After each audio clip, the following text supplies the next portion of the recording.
The debate between solos and teams has been ongoing for many years. COVID-19 forced many cleaning businesses to pivot to solo cleaners as clients were hesitant about having multiple people in their homes. However, even now, the choice between solos and teams isn't straightforward.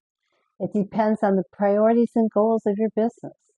If you have a desire to better understand the advantages and disadvantages of solos versus teams, stick around because I'm going to cover a few of the perspectives regarding solos versus teams, such as the financial perspective, the perspective of a startup company, and the safety factor in my video today.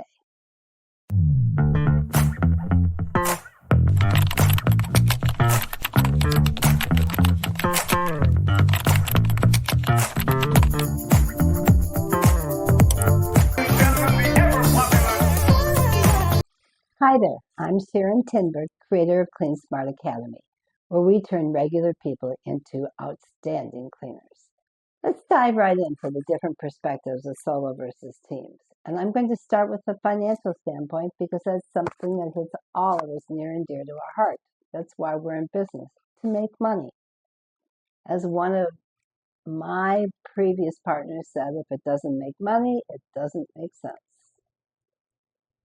So from that perspective, solos really make more sense. On an average, a solo cleaner can generate $26,000 more in gross revenue annually compared to a cleaner in a two-person or three-person team.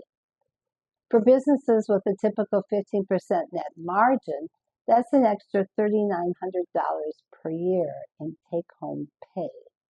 If you're running 10 solo cleaners, that's $40,000 more in net profit annually. That's hard to make up. But teams bring other advantages that can offset this financial benefit. If I were starting a business today, I'd begin with a solo cleaner until I had at least 14 repeat clients, and then I'd transition that solo into a two-person team with a company car. While solos maximize profits, team offer advantages in consistency, client satisfaction, and scalability. The next perspective is the safety perspective. It's a critical consideration. Solo cleaners may feel vulnerable in certain situations, such as dealing with high maintenance or unpredictable clients. Don't really know what they're going to do.